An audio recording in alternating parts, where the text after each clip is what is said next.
Good morning, everybody, and welcome to this Landor Links Live webinar, which is, as you know, a series about public transport recovery.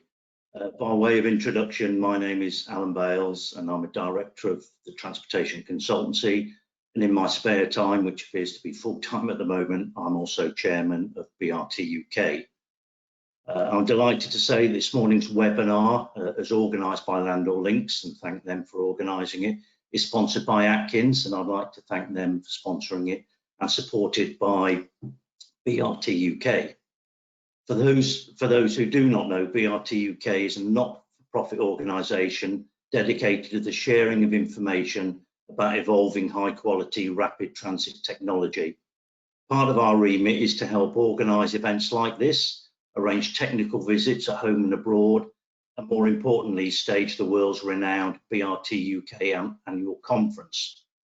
Our up-and-coming annual conference next time will be a virtual event, and it's going to be held on Thursday, the 21st of January, 2021. So we're looking forward to next year already. And the theme this time around will be about building back better for buses. We've got an excellent array of speakers lined up for us, and hopefully a ministerial address. So please put the date in your diary, the 21st of January 2021, and contact Landor Links for details. And remember, members go free. So please do join BRT UK and take advantage to avail yourselves of this great event. Now back to today's event. By way of setting the scene, and as you're all probably well aware, the demand for bus travel at the start of lockdown was standing at around 10% of expected pre-COVID levels, and that was outside London, a massive drop of 90% of bus use. In September, as we came out of lockdown, this rose to an impressive 60%. That was again at pre-COVID levels, a 40% reduction in bus use. However, just as we thought we were emerging from lockdown with rising bus levels, the second lockdown has now hit us, and it's taken the pre-COVID levels outside London back down to 35%, again a 65% drop in bus usage. With this in mind, we have four eminent speakers who will give us a number of perspectives on the recovery of the market for bus travel, now that we're introducing the virus vaccine, which will hopefully come available soon. So for first up this morning, we have Matt Gamble, who is a principal consultant with Atkins. And Matt, over to you, and you have 15 minutes to present your perspective. Thank you, Matt. Good morning. Hello, everyone. Right, can we see? Excellent. We can see some slides. Yeah, so this is entitled "Some Thoughts for the Recovery of the Market for Bus Travel." Excuse me. If we could have the next slide. So it's really in four sections. So kind of picking up on the comments that Alan made, where are we now? Just a bit of a recap of what the bus market looks like at the moment.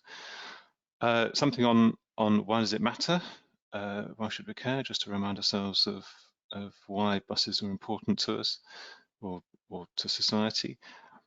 Some thoughts about how the economics of delivering bus services might change in the event that we get only a partial recovery in the demand for bus services.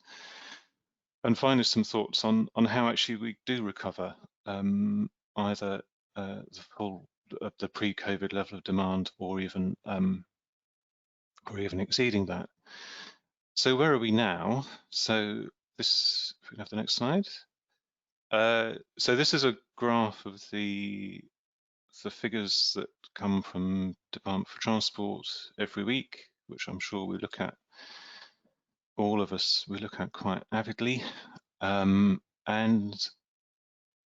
Alan said, early on in lockdown, it was a thoroughly depressing picture for those of us interested in public transport. Bus demand very much in the doldrums at around 10% of pre-COVID levels. The only slight bright spot was it was slightly better than rail, but there wasn't much to shout about considering the consistent growth in car traffic over the same period. The trend in cycle usage is quite interesting. It sort of goes shooting up early in lockdown and then sort of falls back to something more equivalent to pre-COVID levels. And it's interesting to see there's negative correlation between an increase in demand for car traffic and a decrease in demand for cycle. So the bus market gradually recovers as we emerge from lockdown. You can see if you look at the, apologies, that text may be a little small, but the bus market outside London is represented by the green line, and you can see that it gets a bit of a boost in September with the return of schools and colleges. It then plateaus out at around 60% of pre-COVID demand levels, and then takes a bit of a hit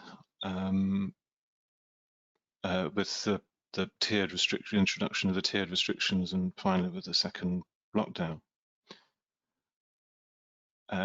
Next slide, I think. Yeah, so why does all this matter? Well, this is taking data from the National Travel Survey, and this is looking at the number of trips per person per year by non-car modes. Now, I deliberately excluded cycling because, walking, because if I'd included walking, we wouldn't have been able to see these trends, because we have to acknowledge that walk is by far the most popular sustainable mode, certainly for very short trips. So this is what the graph looks like for the remaining modes, and we can see that bus is by far the most heavily used of these non-car modes for those mid-length journeys, so between around 2 and 5 miles. So it feels like bus will continue to do the heavy lifting for those short to mid-length mid-length journeys, really for the foreseeable future. Next slide, please. This is taken from the recent National Audit Office report on improving local bus services outside London, and it puts really eloquently why we think bus services matter. I count 19 connections or 19 contributions to objectives across 9 different government departments that bus makes, from reducing car dependency to access to health, to enabling disabled people to travel independently, to facilitating social mobility. So bus really has it just puts so well that bus has a contribution and contributes to objectives across really the whole of government, and therefore it's a market that's that the government should feel is worth enabling and developing. Next slide. So these are some thoughts on the current market, and again I've looked at National Travel Survey data to produce this graph. So this is combining 2 different data sources from National Travel Survey, and it's trying to estimate when bus journeys take place by the trip purpose. When I plotted this initially, I was quite surprised. I've got used to the idea that bus operators enjoy a kind of fairly flat demand profile between the sort of roughly speaking between 7 in the morning and 7 in the evening. And this shows that it is actually quite peaky. Those peaks are very much driven, especially the morning peak, is very much driven by education trips, which is shown in that light blue line. You can see that those education trips account for probably getting on for 2/3 of the journeys that are made at that time. And then between the peaks, the market is very much dominated by shopping trips, which are those grey lines. Now,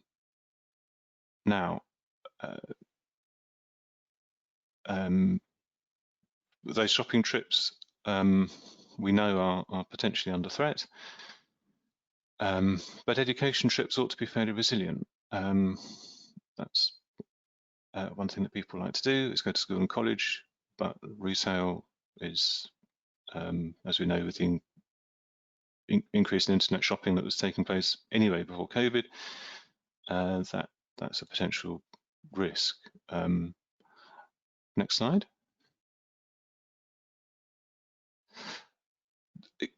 So just sort of looking back at that graph and looking at the reasons why people travel by bus, this is an attempt at a scenario, and it is only that, it's a scenario, it's not a forecast, for how people's journeys might change. So overall, this is suggesting that there's a 20% reduction in bus journeys. And that was a forecast that was that had some traction fairly early on during the pandemic. And this is just a scenario of how that 20% might be composed. So we have a 20% reduction in commuting, 20% reduction in business travel, 30% reduction in shopping, no change in education. Those three purposes together represent roughly 2/3 or so of the bus market. So those are the big contributors, and those are the big ones that we need to watch. Obviously, these trends might vary from place to place, and let's hope they don't happen at all. But as I say, this is a scenario for kind of illustration of what might happen next. Next slide.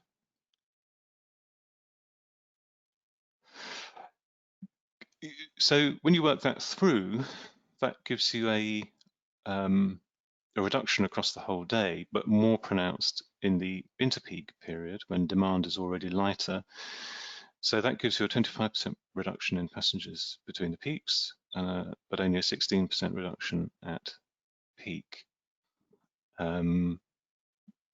So this scenario is kind of contrary to the idea that has been previously expressed, that actually what might happen as a result of COVID is peak spreading, which would clearly be beneficial to the economics of providing bus services. That might be something that we come back to and discuss towards the end.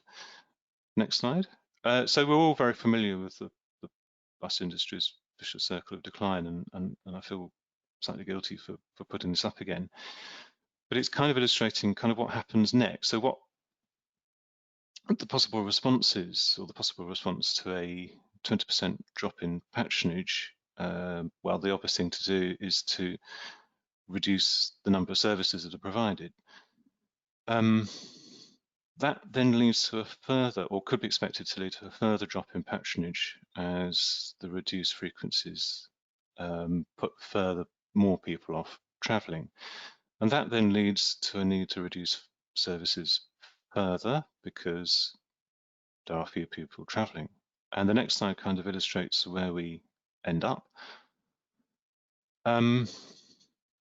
So by my sort of very tentative estimation, where we end up is by the time all these effects are kind of worked through, we could expect maybe overall around a 40% reduction in bus kilometres and a 30% or so reduction in patronage,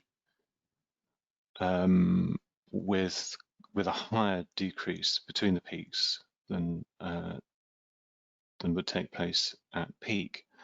Now, this has quite significant implications, and I think the implication is that those services that are currently running with high volumes at high frequencies, or at least were pre-COVID, can probably stand this kind of change. The service simply thins out from, say, 7 or 8 buses an hour to 6 an hour, or somewhere like that. But this clearly represents a very big threat to low-frequency urban and rural services. Most towns have a network consisting of a number of high-frequency routes, but supplemented by lower frequency services, typically every half an hour, something like that. It's kind of quite hard to see where you go with a half-hourly service with a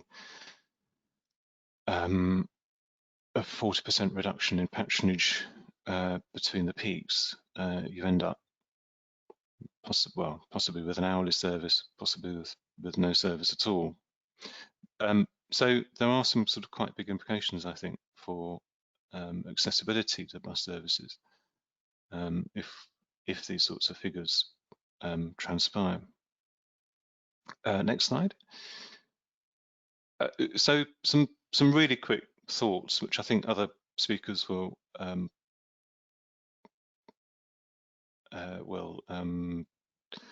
expand upon. So on the supply side, one way to get around this sort of spiral of decline that we could find ourselves being pushed into by COVID is to fundamentally change the cost of production of bus services. So making buses fundamentally quicker than they are now, and encourage more passengers because those services are quicker and more reliable. And there's a number of ways of doing that, but obviously the key one, which I've underlined here, is on road space allocation. That's absolutely key. There are other factors which are within operators' control, which could be used to influence speeds. Vehicle configuration, fare structures, fare collection systems, but road space, I think, is the big one. And the other side really is kind of, well, on the demand side. So we're worried about the loss of shopping trips to town and city centres. We've got to make those, we can't allow those town and city centres to die for various reasons, but including for bus patronage. So either those shopping trips have got to be reinvigorated somehow, or people have got to find other reasons to want to go to town and city centres. And maybe there's, for bus at least, there's maybe a hint of positivity here with long-term trends if, as we think might happen, people who currently commute into the major regional centres stop commuting into those major centres, but instead work more locally and maybe make more local journeys, possibly more occasional journeys, but more local journeys into local centres. The bus, however, also probably needs to diversify more away from serving town and city centres, and it needs to be given the headroom to explore and serve new markets.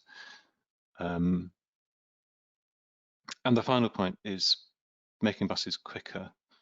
When making buses quicker, do so at the expense of the car. In transport schemes, there's traditionally been an issue with if you implement a bit of bus priority, but you, by doing so, you reduce car journey times. That reduction in car journey times counts against you in the economic analysis. we actually need to turn that around. I think we need to we need to try and celebrate where we actually implement bus priority that's at the expense of car users. And how do we achieve all these? Well, business rates reform is one easy, well, one not easy, but one obvious thing for the health of town and city centres. Try to tailor public transport services to meet the emerging needs of people working more locally and better meet the needs of shift workers. The third one is a controversial, almost certainly entirely undeliverable, but one can dream of reforming the English National Concessionary Travel Scheme to provide a genuine revenue funding to the bus industry, which also promotes bus use amongst a much wider group of people, so younger people, apprentices, or even just as a means of reducing fares, the fares paid by all bus users. And finally, and we are seeing hints of this, but a stronger direction from central government to highway authorities on how they allocate road space, and particularly, obviously, considering the needs of buses. Okay, that I think is all from me. Thank you. Thank you very much, Matt. Very enlightening and thought-provoking, and especially as at the last BRT UK conference, I gave a sort of small spiel about the changing landscape of the city centre, you know, how it's changing to more leisure, a bit more retail, less office space, etc. And COVID has obviously brought that forward very, very quickly. And there were some nice thoughts there, Matt, about actually how we change, because we were trying to think how we change back in November, and that's accelerated that, and that's great. So there's some lovely thoughts there, Matt, and thank you for that. So thank you, and I'm now going to pass you over to John Carr from BRT UK. And John, you have 15 minutes. Thank you. Thank you. Well, we've just heard from Matt about the prognosis for buses in what is effectively looking like a declining market. But there's positives as well. The bus must be part of the solution. And what I want to do in the 15 minutes allocated to me is just to canter briefly through the policy context from central government level down to the operators and local authorities. Next slide, please. I've called this one the policy canvas, and it's effectively promises. We're told that the government should be producing a national English bus strategy by Christmas. The cynical amongst us might say which year. Far stronger commitment to net zero carbon by 2050, as evidenced by the recent announcement of phasing out petrol and diesel new cars by 2030 rather than 2035 as it was originally. There's a transport decarbonisation plan which DFT is working on at the moment. Phasing out petrol and diesel cars, including hybrids, by 2035, I think remains a commitment. There's a commitment to adopting a national infrastructure strategy, and it appears the Chancellor might have something to say about that in the coming days. And finally, one which I would, if current trends continue, think was a negative, are measures to accelerate house building, good, and other private investments, also good, in the act that will follow from the Planning for the Future White Paper. And to my mind, as not even just a public transport enthusiast and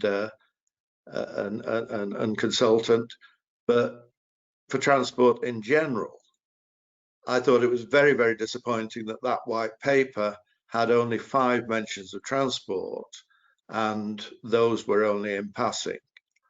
The transport land use planning relationship must lie at the heart of getting to the net zero target and also to healthy, non-congested urban centres. Next slide, please. Well, I guess this says in different words some of the things that Matt has already said to you, but post-pandemic impacts, what do we know, what don't we know? Well, changing travel habits are there to see, working from home, and the indications are, I think Transport Focus regularly publishes its tracking survey picking up this point, but it appears that not only employees like working from home, employers have also recognized that it means that they can reduce the building overheads of the business. Internet shopping is here to stay, and I think there will be a definite decline in people going for even essential supermarket type shopping because we've become so used to home deliveries. The government is pushing more cycling and walking, and we'll come back to that later. But finally, there's public confidence, and we're now at, I think the last time I looked at the figures that Transport Focus was collecting, evidence that probably now between 50 and 60% of people were saying they would be reluctant to return to public transport. So with that negative prognosis, how should the bus industry respond?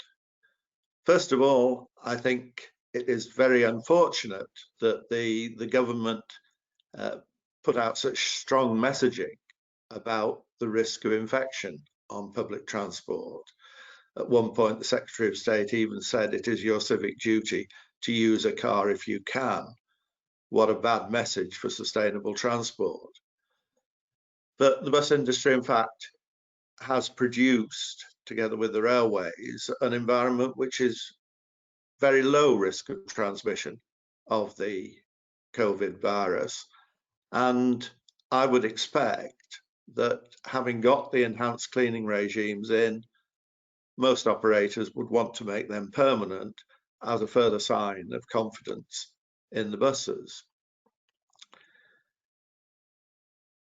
There are buses running around. The prime prototype was in Southampton. I believe the Go Ahead group is planning to roll out more of buses which, with an auxiliary fitment on the roof, actually can take air from the surroundings and put out air which is cleaner. In other words, they're using the Euro 6 technology of air cleaning to make general air cleaner, not just that is going through the engine. I think operators have adjusted their networks to respond to key worker flows, and we can expect that to come. And I would say, having been part of the, it'd be very difficult to serve this or that shopping centre or this or that large hospital by bus in the 60s and 70s. That was a wrong perspective.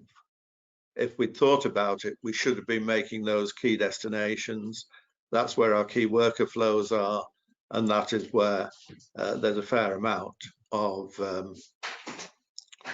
travel by visitors or people seeking new experiences in terms of shopping centres, for example.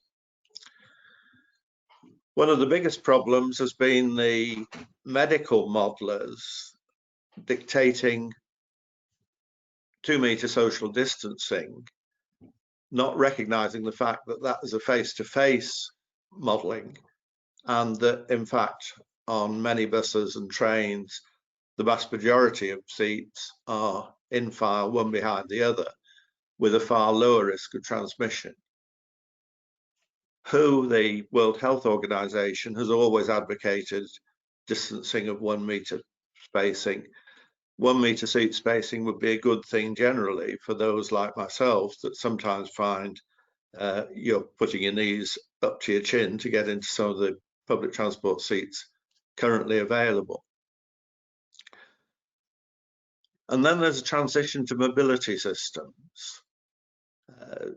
Matt said, yeah, what's the future for rural or hard to reach estates, etc. And my attitude for many years has been, if you've got a car-sized problem, go for a car-sized but shared solution. We're seeing mass mobility as a service being increasingly promoted. I think there are social applications that we can build using that way of thinking and technology. And then there's going to be the battles between what is the best fuel to choose, battery or hydrogen fuel.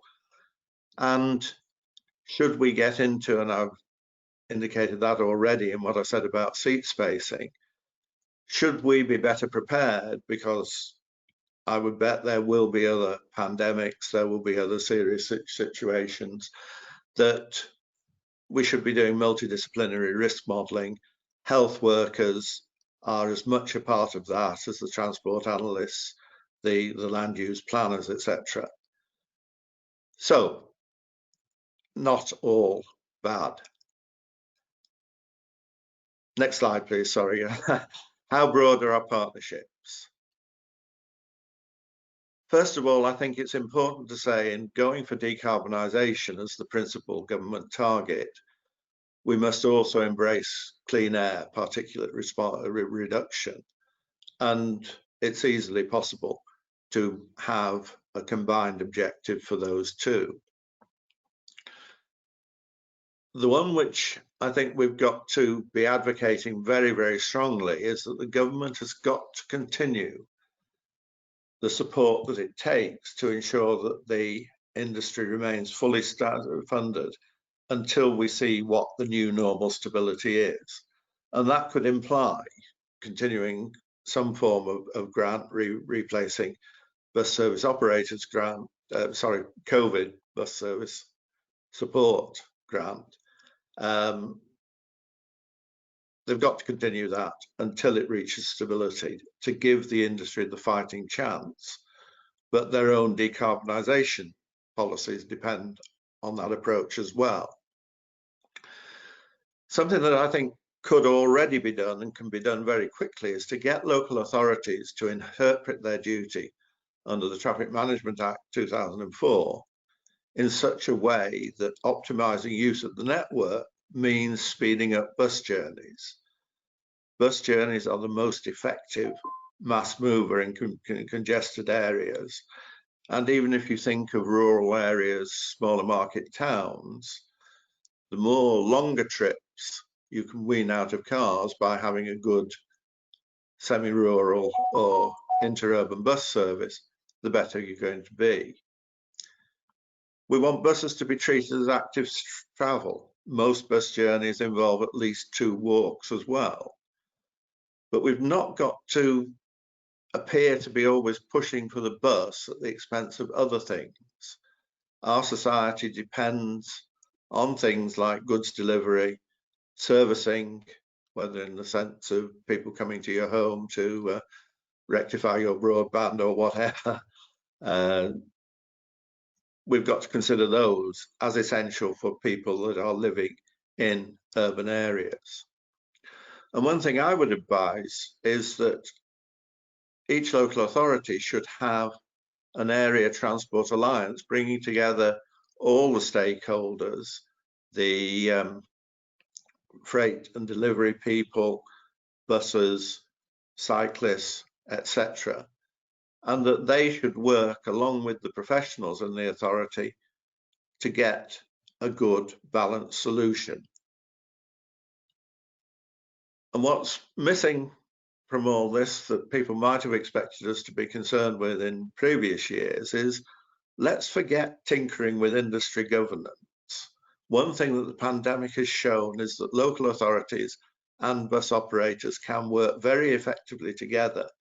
Partnership works, and franchising, other agreements are only an ancillary to making that partnership work. And bearing in mind who's speaking after me, good marketing also works, and that's something that the industry has got to be very alive to. Next slide, please. So, weighing the balance.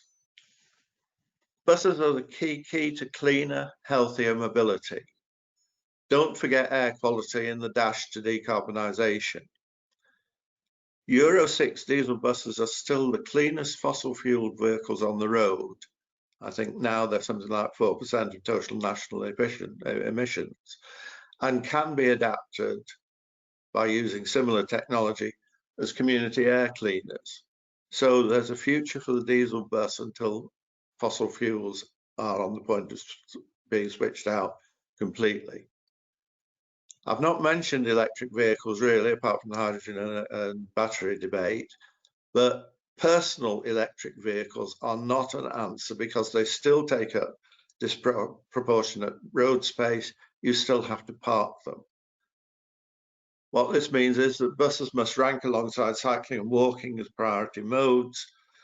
All stakeholders should be involved in road space allocation, and a big plea, build new development, whether it's residential or other purposes, around efficient and effective bus services. Thanks very much, everybody. That's me. Okay, Alan? Yeah, thank you, John. Thank you very much for that. Yeah, John, quite interesting, and thank you for that, as usual. You've always got thoughtful views on the subject, and we've always appreciated that. Interesting your views about the different destinations other than town centres, which means to me that the bus industry needs to be flexible, and that's what we're trying to be to deal with this issue that's obviously going to be forthcoming in the next year. So just a thought on that from everybody would be nice. So if you could put your questions, please, through your questions through via the question button. That'd be great for when we have the question and answer session at the end of the four speakers. Please don't hesitate to put any questions in for the meeting then. And that's your time up, John. So thank you, John. And now we're going to turn to Alex Hornby, who is the Chief Executive of Transdev Blazefield. And over to you, Alex, and you've got 15 minutes. Thank you. Thank you, Alan, and thanks to Matt and John before me. I think two really interesting presentations there. Just to briefly introduce the company I work for, Transdev Blazefield. So I'm part of a team of 1,200 people, and we run buses across the north of England. Our network stretches out to Preston in the west, to Scarborough and North Yorkshire coast out to the east, and we penetrate into the main city regions of Manchester and Leeds. So a good portion of Lancashire and Yorkshire. That means that we get a wide range of experiences working with a wide range of local authorities and transport authorities. And our business is everything from local suburban buses to interurban to rural to city and town services, and even open top buses in York. So I just wanted to go through almost the operator story so far and our experiences, and where we think we're going next, and a bit of the why and how of that also. Okay. Right, so what we want to do, obviously we were met with this this crisis head on in back in February, March time, and we were very clear that we wanted to make a pledge and a promise to our customers that we'd still be there for them, in spite of the fact that we lost 90% of our customers virtually overnight. But there was still, we were treated as key workers. We were treated as the key worker network to allow the country to still function. And so we wanted to be very reassuring straight away in making those who are still using us feel confident in doing that, and more importantly, ensuring that we'd be there to welcome those who come back and they'd feel reassured too. So we came up with a slogan of clean, safe, ready to go that is still with us today, and has been something that has been well received by customers communities and stakeholders all alike, and our colleagues too. One thing that this all proved was that cleanliness, I think, for the first time, knocked punctuality off the top of the customer demands. Our customers were more concerned about buses being clean than they were about buses being on time. And I think cleanliness is something that we've long believed in as a business. It is one of the customers' top 5 priorities of what they expect from a bus service. And so, you know, a lot of the things that we're doing now, we already did. But I think, as John mentioned, I think, you know, we'd expect these things to remain with us for some time. We introduced antiviral fog, one of the first operators to do that, where we have a mist that we put into our buses every night to get to the places that we can't reach to kill any elements of virus, and came up with this marketing strategy that we put at every stop on every bus to make people feel confident and happy in using us. And I think that we expect there to be a true legacy of this in terms of how we move forward in ensuring that we remain clean. And I think as well, in terms of our communications, we didn't want crime scenes on our buses with yellow and black tape everywhere. We wanted still our buses to be, to use another marketing line we came up with, as nice as they always were. Okay. Obviously, we were met with several other things that we had to do that in some cases would have made bus travel seem more awkward. And of course, public transport was one of the first locations that the government insisted you had to wear face coverings. That was after all the horrible messaging that was put out about not using buses in the first place. And again, even more so why we had to come up with the strong, clean, safe, ready to go message. So again, I'm using face coverings as an example, not necessarily you know, something that we've only concentrated on. I think it's a good example in saying, let's make this something that is actually a desirable thing to do, and something that feels good to do, not something that is yet another imposition or a problem about using buses. So we've introduced a whole range of face coverings that are increasing by the minute. In some ways, we're meant to be known for more of our success at selling face coverings than running buses in some ways. But actually, there's something quite fun in all this, in that not only does this make our customers and our colleagues feel more comfortable again in using services, it's made something be a bit fun. It's got the support of our MPs. You can see the pictures alongside there of MPs of different shapes and colours from across the north supporting us there, and then a token cheesy picture of us handing over a cheque to pass on the proceeds of that to the NHS charities. And we've sold nearly 15,000 of these face coverings, and more to come. I think the key thing we've tried to do along this whole process is taking our communities with us. You know, one of the things, one of the lines I use when I have my job interview for this job was that I want to make buses the best thing about our towns and cities, and I want them to be firmly embedded in our communities. And when we became this key worker network, we wanted to show our association to that and bring those people with us. And so we decorated a bus in each of the areas we serve with our heroes, as we called it, who kept the town cities going. So bring communities with us. And on the next slide, you'll see it's about how we took our colleagues with us as well. If you show the next slide. And again, really trying to champion this idea is that now bus drivers and bus workers are key workers, and elevated that status. That again, that we hope will be another legacy of the situation. That actually bus driving is seen as an attractive job. It's seen as something that deserves respect from all within our communities, and it really did, you know, get us through it. And I actually look back at that time inside the business. It was actually quite a warm and fun time, because everyone was coming to it with a smile on their face. Everyone had a mission, and it felt good, and we were still trying to ensure that we capture that moving forward, and making our colleagues, you know, feel even prouder of the place that they work. One other key byproduct of it, if we move to the next slide, is I've put here getting the things we always wanted, and actually encouraging the supplier side of the industry to come with us too. So we've long wanted to show customers how many seats are available on their buses. In the good old days, this was because buses were too busy at rush hour, and it was trying to encourage to spread the load around. Here it was about reassuring people, so people knew there was space on board. And again, we worked with Ticketer and passenger to ensure this communication can flow through to our app that already shows the position of buses, the features of buses.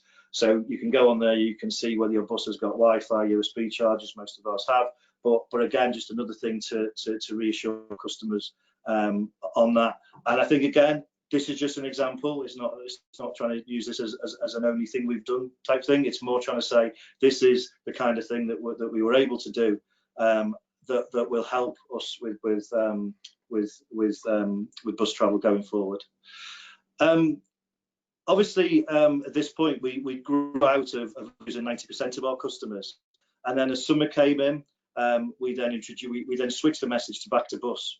But way back in March, we started a research project where we started interviewing our customers to see when whether they would come back to the bus or whether this situation that we're going through put them off. Pleased to say, by the time we got to the summer, that we changed that 90% loss of customers to only a 39% loss. Okay, we've still got a bit to go to get to the levels that the customers told us they'd come to there. Although what is interesting is we're actually near more 100% in terms of school children who've come back to the bus. One obviously big thing over the summer was the Eat Out to Help Out scheme, which we embraced, and we worked together with local restaurants to ensure the bus was integrated into that scheme. Here there's a nice snazzy picture of everyone outside of the world famous Betty's Cafe in Harrogate, and again, great local brand and great local bus to serve the local brand, have it all working together. And I think just one point on that, if you just stay on that slide, is that what we really want to do is there's some really laudable ideas about, do we have like free travel schemes, and do we have bus out to help out schemes and things like that. And I think our view is we more want to be integrated with a message that sums up the destination. So I think what we prefer is almost another Eat Out to Help Out scheme, but it's about using the bus to get there. So again, let's come up with things that integrate the bus into the reasons for travel and the destination. Okay. And then as things, obviously we've seen with the lockdown, we've lost some customers again, as people have stayed at home and obeyed the rules. But one thing we are now turning our mind to is where's this all going in the long term. So we've sat there and produced what we've called our Build Buses Back Better. Don't say that after a drink.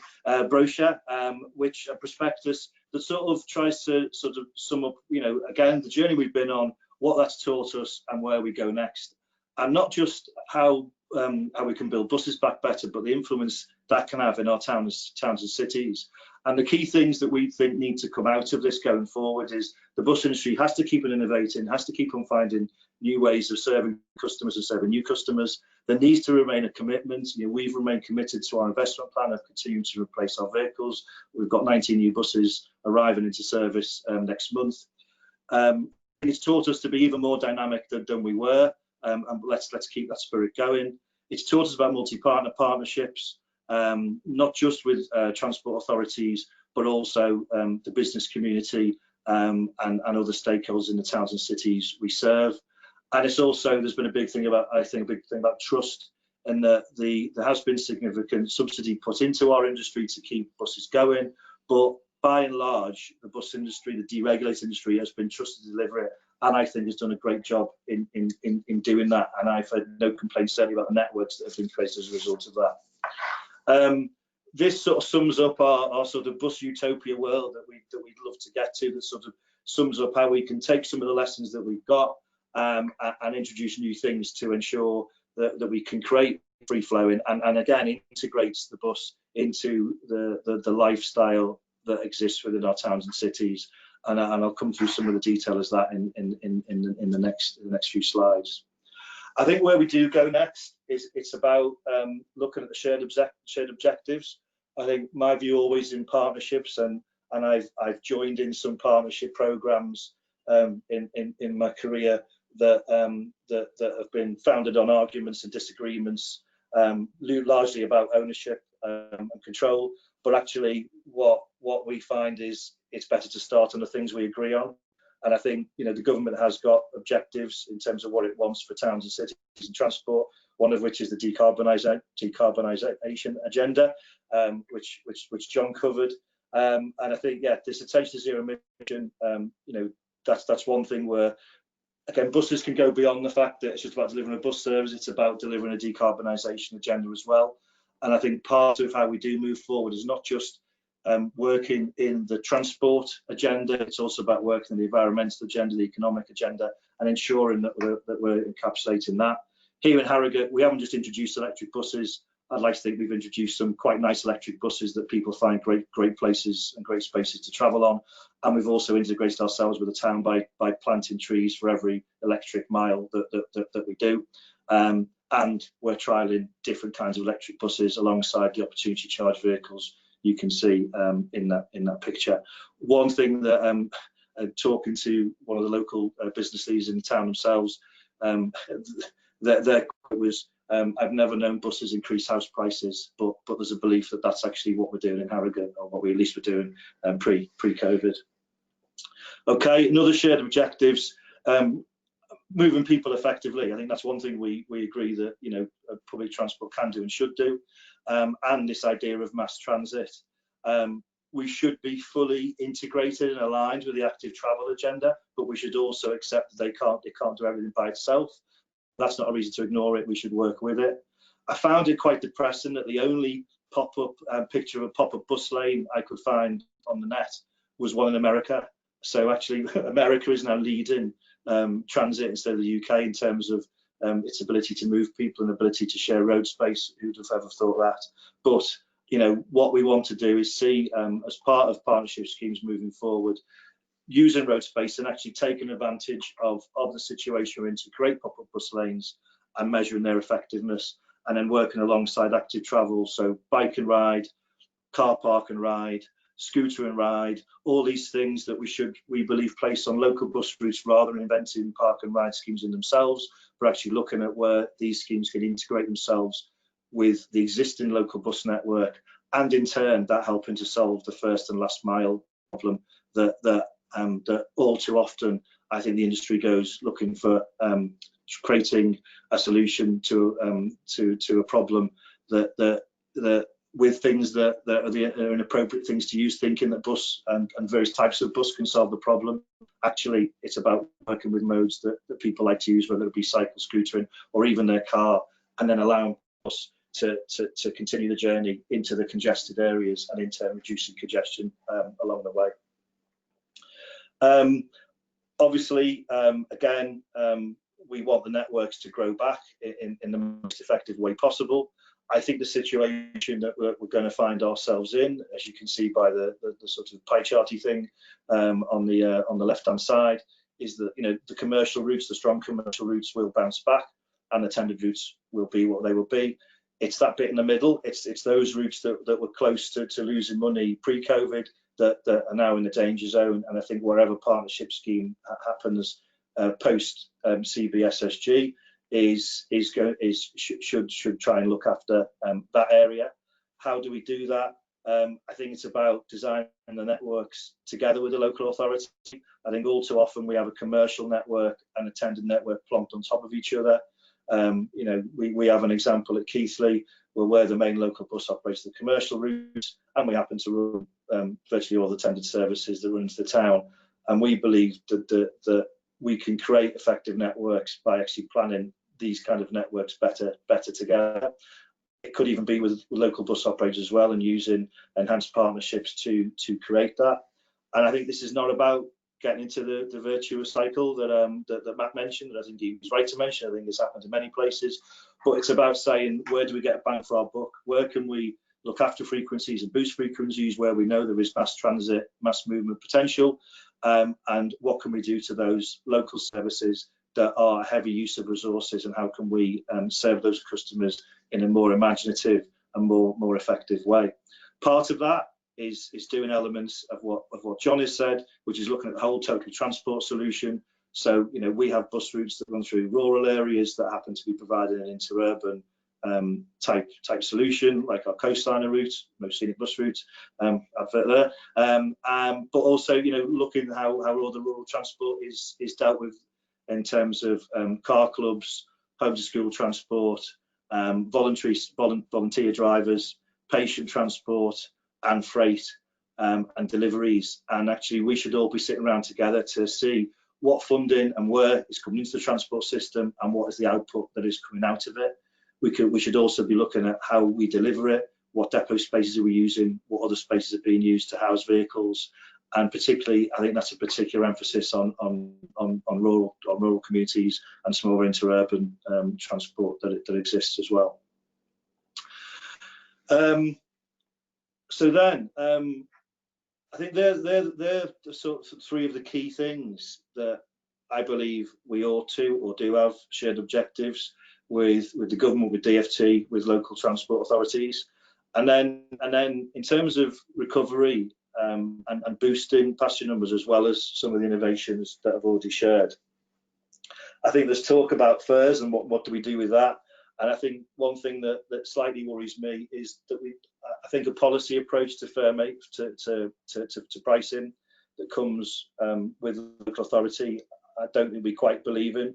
I think what we do believe in is targeted fare offers, whether that is targeting the town or the city that wants to be rehabilitated and hopefully sees buses as a way of doing that, given the fact that we can bring the people to them, or also rehabilitating specific markets. And that's why I think blanket fare approaches, I don't think is the right idea. We seem to have grown our school market back and actually quite a lot of our shopping market back, and particularly in areas of Lancashire and Yorkshire that we operate in. But one thing we are struggling to see bounce back is the concessionary market and the worker market as well. And so I think what we would prefer to see is looking at those markets that haven't worked. We used our Sunday freeway, which was giving free fares on Sundays within Harrogate, where we weren't seeing customers grow on our electric buses when we introduced them. Always been quite low usage. We didn't just do that ourselves. We worked together with local businesses to actually fund that. Here you can see us celebrating with Harrogate Spring Water. We've worked with Slingsby Gym. We've worked with Harrogate Bid. And use that to fund free bus services. So it again is back to my point about partnerships. Isn't just about local transport authorities. It's about local businesses and actually capturing their imagination and getting them to believe that the buses are part of the solution. And you can see some of the results that we got from the Sunday freeway pre-COVID. We're going to be running it in December in partnership with the local businesses as well, to try and encourage people to go shopping by bus when they're allowed to do so.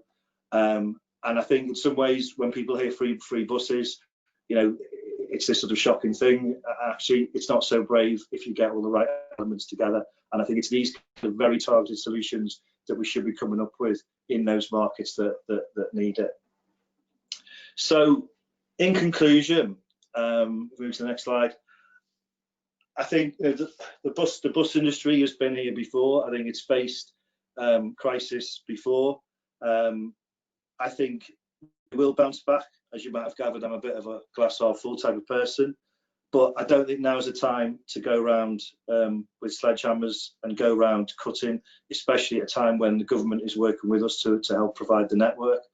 I think now is the time to embrace opportunities. It's about to look at different elements of how partnerships can work, not having this mode versus mode, actually thinking about transport in the rounds alongside other modes, because I worry that if we think the same and we do the same that we've always done, we're not going to get the result we want. But if we think differently, hopefully we'll get a better and brighter result.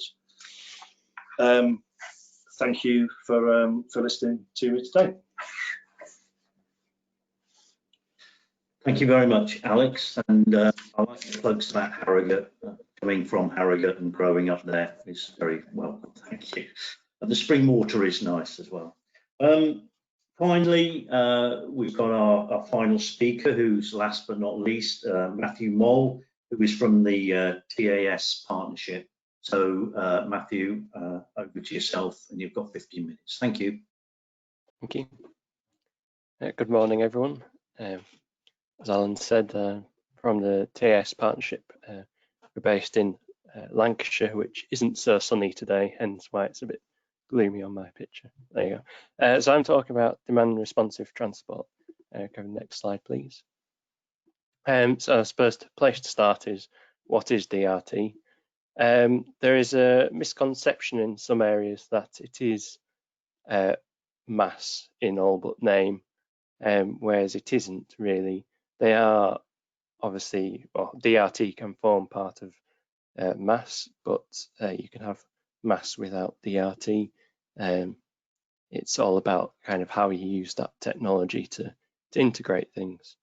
Obviously, as its name suggests, the service is provided with the influence of the user, so on demand.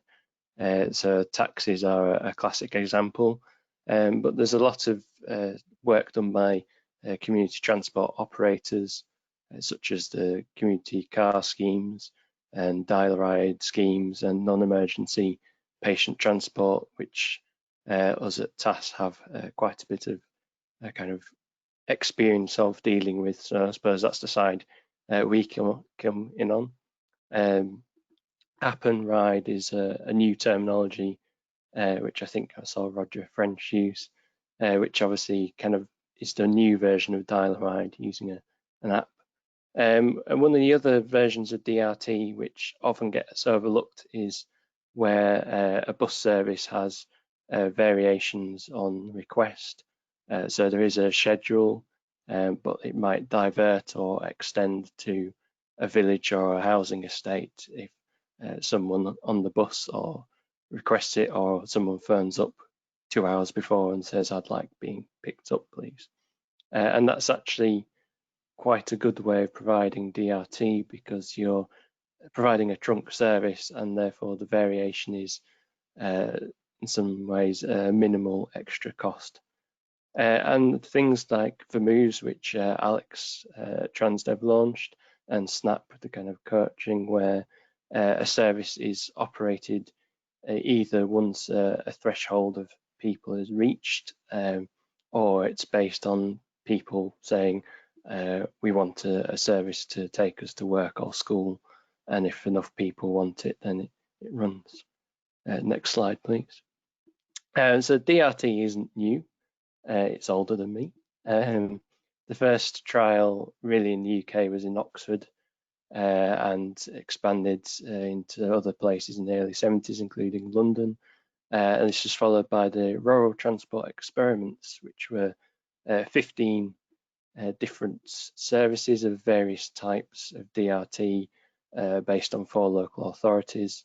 The TRL report I found was on the Devon Market Bus Service, which was quite an interesting read because it reflects what's going on now in some respects. So without the capital cost, actually the service was profitable, but because they had to cover the capital cost of setup, then it didn't make any money.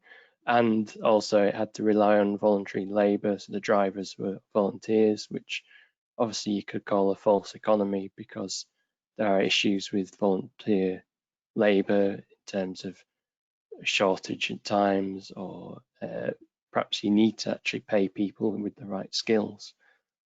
And there was enough people travelling at the same time every week that actually you could have run the bus as a fixed service, but they felt it had lost the flexibility that certain passengers enjoyed.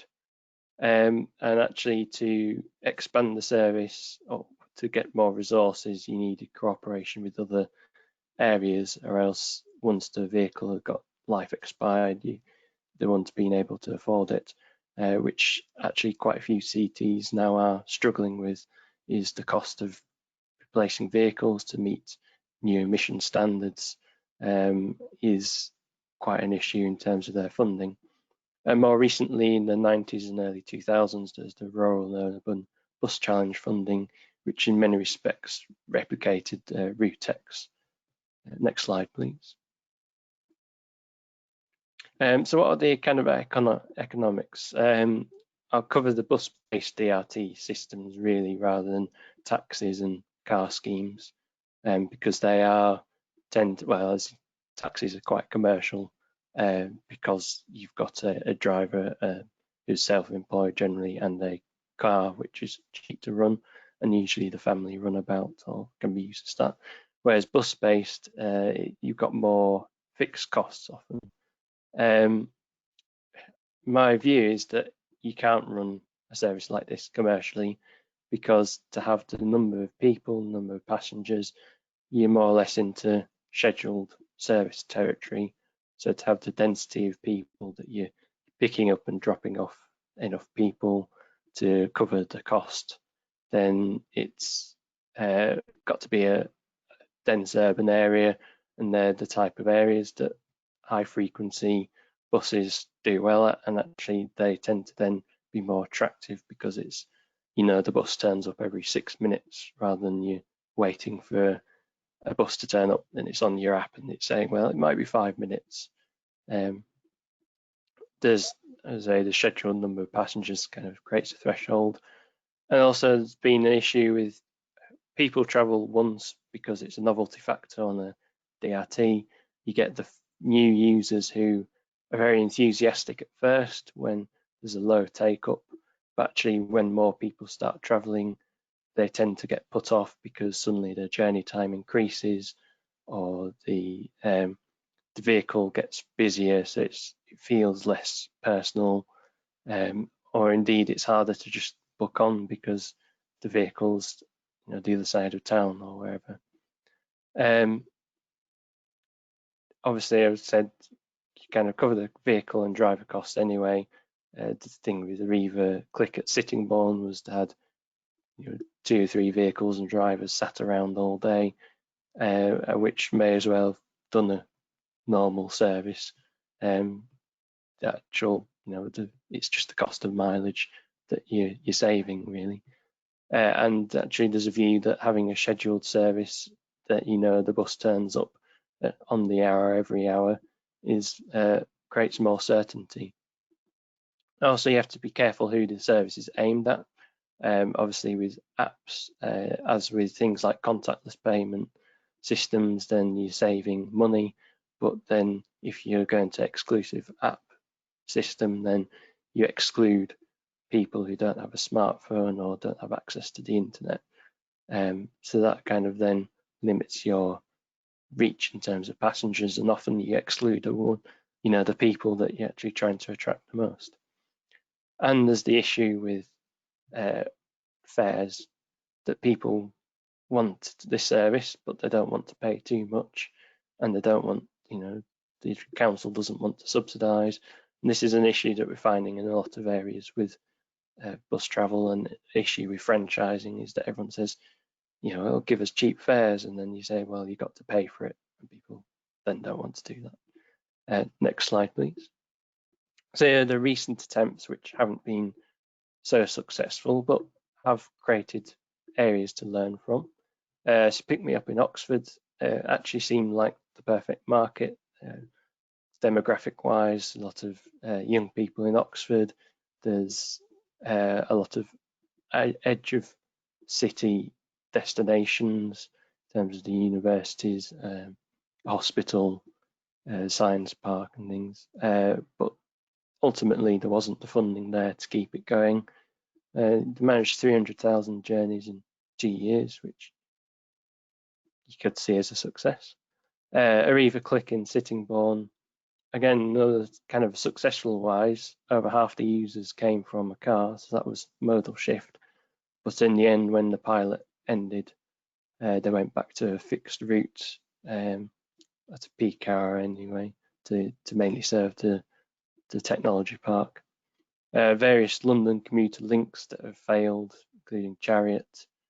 Slide in Bristol went for the full competition with buses, but ultimately claimed that buses were its downfall, which seemed a bit odd in terms of to complain that you lost out because of the people you're competing with. They claimed 40,000 journeys in 2 years was a success, but it's obviously a lot smaller than the 300,000 in Oxford. And as you can see, the operating loss really shows why it wasn't commercially viable, over £1 million in 1 year alone. Even having a big group like RATP behind you doesn't help. One of the side effects in Oxford and Sittingbourne was that commercial services, or tendered services in Oxford, I think, and commercial in Sittingbourne were withdrawn because users did move over to the DRT service. So that does have, if you are looking at DRT, you've got to look at the impact on other services that might have. Next slide, please. So where has DRT succeeded? Well, Call Connect in Lincolnshire is probably one of the most famous, and Just Go, which is the North Lincolnshire replacement, which is just launched, uses kind of the Call Connect methodology really of a call center, but on top of that there's an app and the marketing from East Yorkshire, and there's longer hours of service to get people in more into kind of nighttime economy. The Dengie Dart in Essex, which some of my colleagues at TAS had were involved in setting up as part of the Rural Bus Challenge funding, and that's been successful. But one of the reasons I see it as is that it's a taxi operator running it, so they've got their back office for taxi kind of booking anyway, so that saves money. Community First, who are charity in Hampshire, took over kind of the Call and Go, they called it, which replaced Hampshire's Can Go service, which Hampshire withdrew to save money. And actually it's 62 pence a passenger subsidy. I call that a success because that's less than some subsidised bus services are being funded on a basis.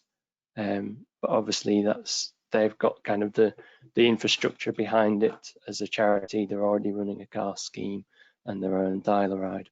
So they kind of had that experience, they had the volunteers, and they had the customers and the back office systems.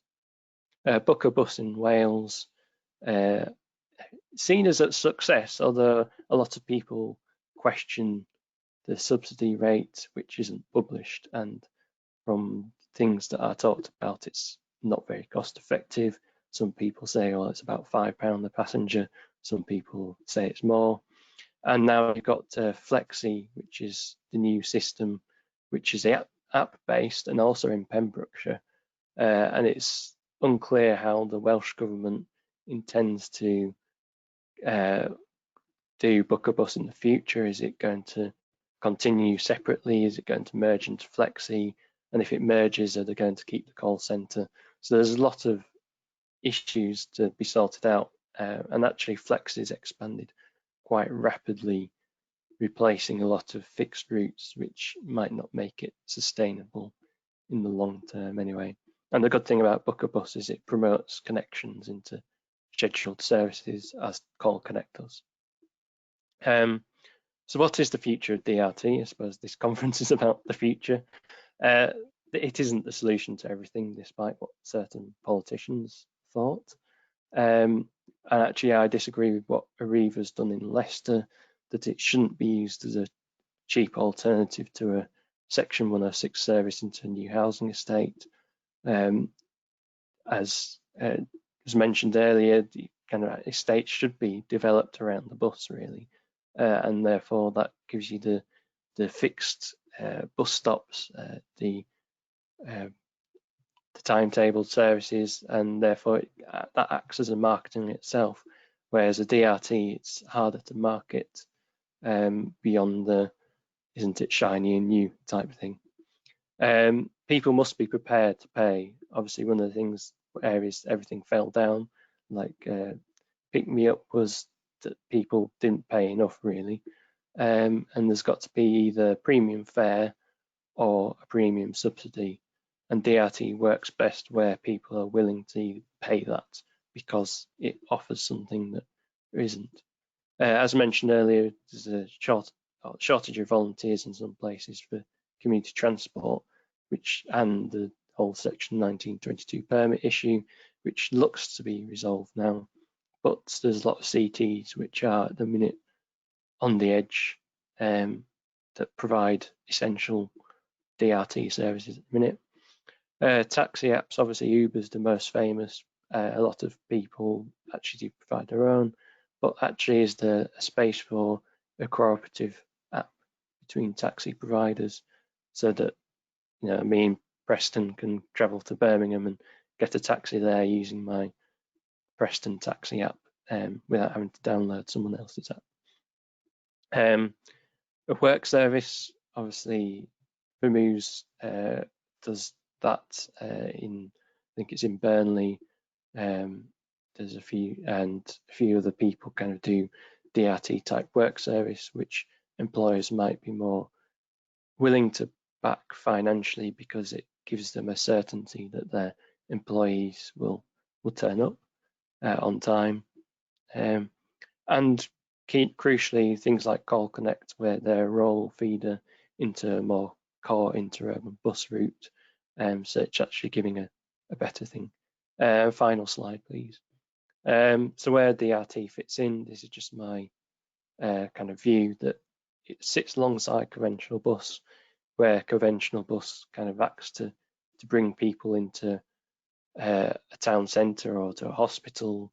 So there's a core traffic generator, or there's a group of them together, but where you've got it spread out, or where people have time sensitive journeys like non-emergency patients, or where people just don't live near a bus stop but can't get to a bus stop, or the bus doesn't run in the evenings. That's where taxis are big.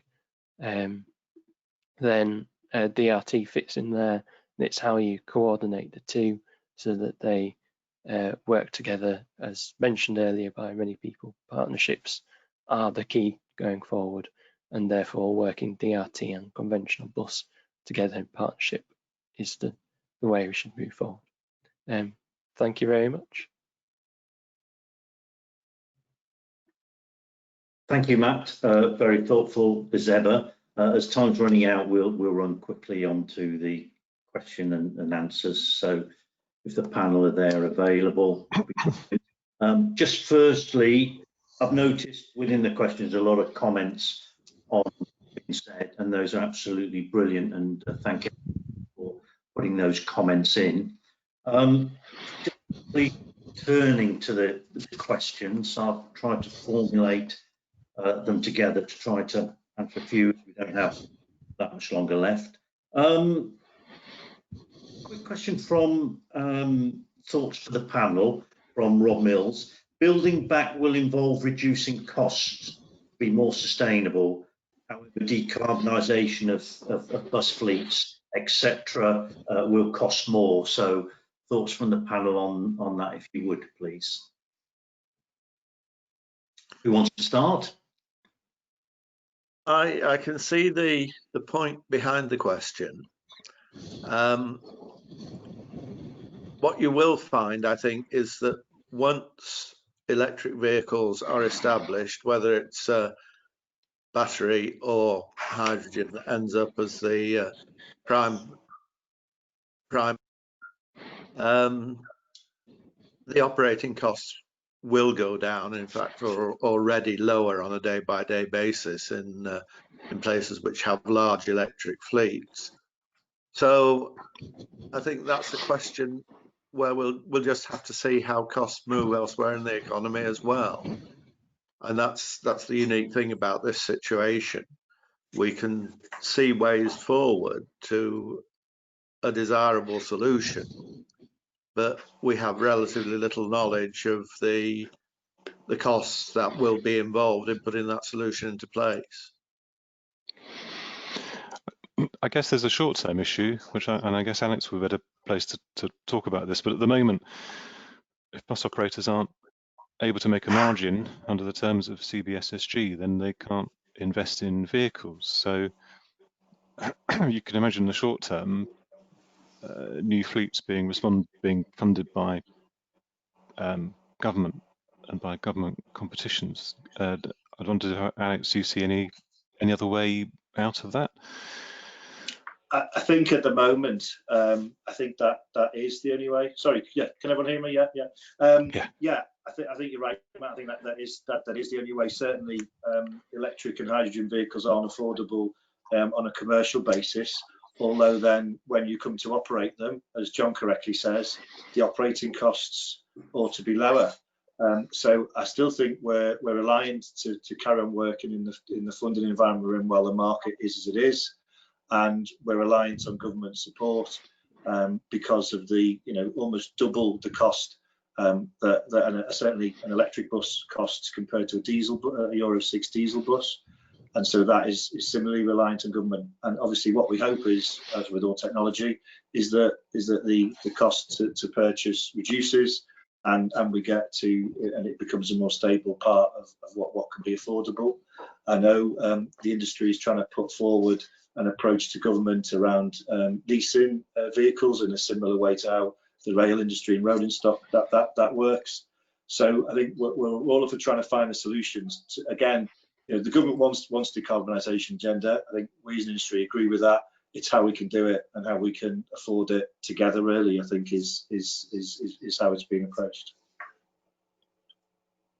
I think also it's perhaps looking beyond electric as well, because as Nottingham have found that CNG has actually been commercially viable for them to buy without funding from the government. The initial batch they bought did, and they got more money for refueling stations, but they found that actually the last batch of buses they could buy without the Green Bus Fund money. Okay, all right. Thank you for that, panel. Question from Peter Shelley, which is close to my heart, so I'm dealing with developments at the moment. Buses are key to new developments, but many new developments are brought forward by the private sector, who may share a different objective to what the bus industry has in mind. How can we overcome this? Generally, is put Section 106 in and just put money, and hopefully it'll go away. But so how can we get into that problem? I think it comes down to the legislation, really. I think the government has to be more forceful in its legislation to ensure that developers actually have a sustainable and realistic plan. There's been a few developments near us where the high frequency bus route that the developer said was there was actually an hourly service that went round everywhere and wouldn't have been attractive to anyone. So it's basically making sure that there's a set of guidelines that the developers follow and that they follow it. And I think to add to that,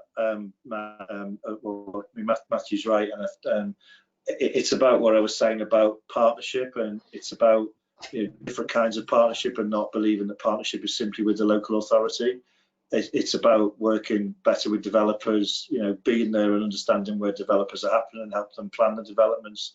We've managed to get that happening in a number of cases across our area, where we're influencing the layout of the development so buses can access and egress it more easily, and we can add it to routes rather than create specific bus routes for it, and without placing imposition on people who are using those existing routes. I think it's all part of that approach, and then in turn, then working better with local authorities in planning networks, because they will have better insider knowledge of where developments are happening. So, the key to it all is partnership, but not always thinking that partnership happens in the traditional sense. Yeah, I think there's also a question of awareness here, isn't there? If you can show, for example, the BRT type services in Kent Thames side, you can show that the rate of acquisition of cars in those estates which have been there,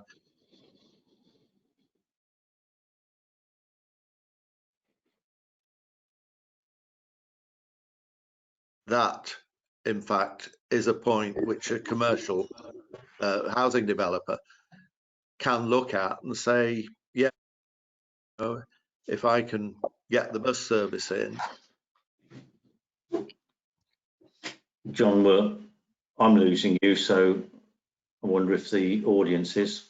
Sorry, can you hear me now? Basically what I'm saying is that I think it's a case of sharing objectives.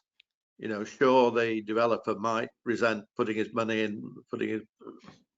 money forward for Section 106, but if he looks at the fact that there are examples such as Kent Thameside, where they've had good bus services in as the basis of the development, then really the developer and the bus company can share objectives. But as Alex was saying, it's a case of pushing the partnership wider than that and ensuring that the planning authority is also ensuring that knowledge is shared and you get the result that you want. And I think added on to that, and finally, before we go on to the next question, just on that, I think the policies need to be in there within the local planning authority and the highway authority about putting the monies to the right areas and having policies that buses will be put into the schemes and developments, not just giving a contribution. Because to me, that's where it gets lost. Contribution goes in, there's no strategy, and the money generally gets lost. But if there to attach it to the strategy, then that's a lot easier. And I think, and this is part of John's point really, but there's got to be a recognition on the part of decision makers and policy makers that public transport needs scale and proximity. So that's why Kent Thameside works, because all these developments are very close together and they're close to existing development and places where people want to get to. And one of the worries about some of the Garden City proposals is that they are kind of really hard to connect by public transport. And it's like they're being set up to fail. Sorry, that's controversial, isn't it? But okay, we'll move on off that. And thank you, Robin. You've just put a comment on there regarding the DRT using within the housing estates. Thoughtful and thought-provoking. Going to the next question. Graham Collins,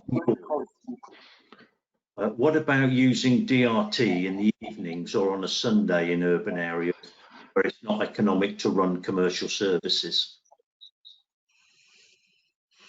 Any thoughts? I think it depends how you're doing it, because the issue there is that it basically turns into a glorified taxi in some respects, which means that people then tend to go to taxis because it's them on their own rather than traveling with other people. And you can usually, well, depending on where you are, you can get one perhaps more easily than the DRT service, which might be at the other end of the town or different estate, and therefore it's got to be done right. You've got to think whether it's worth it or not, based on what the existing services are achieving.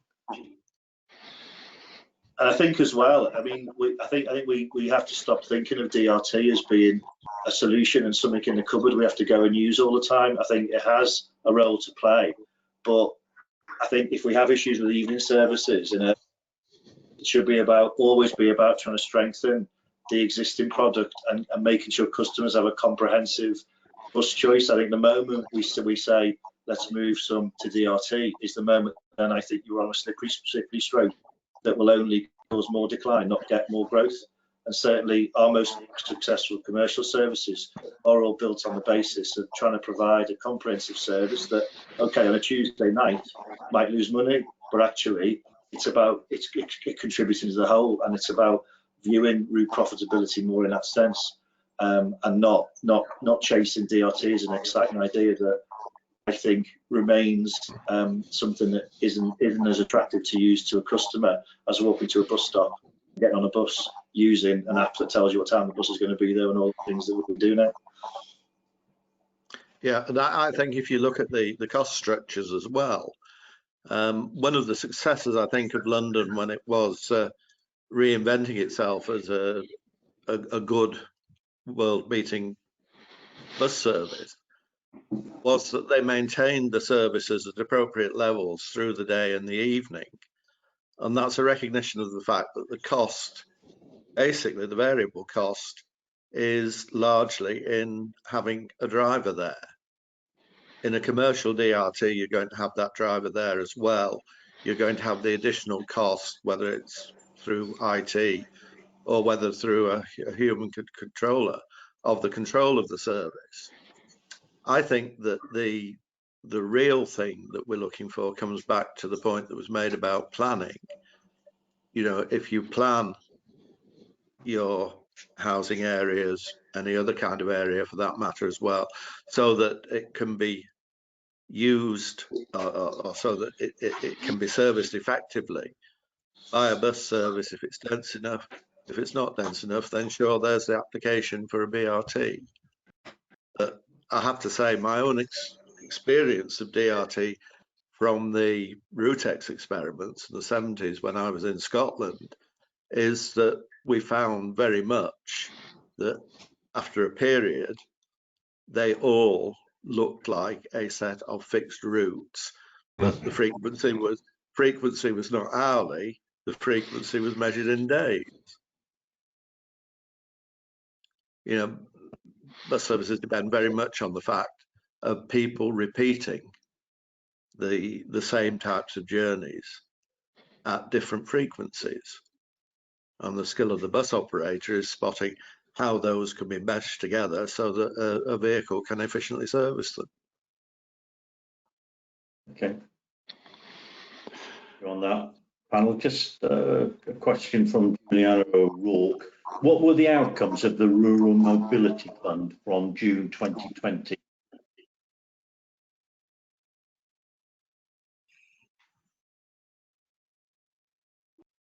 Are we still awaiting it? Yes.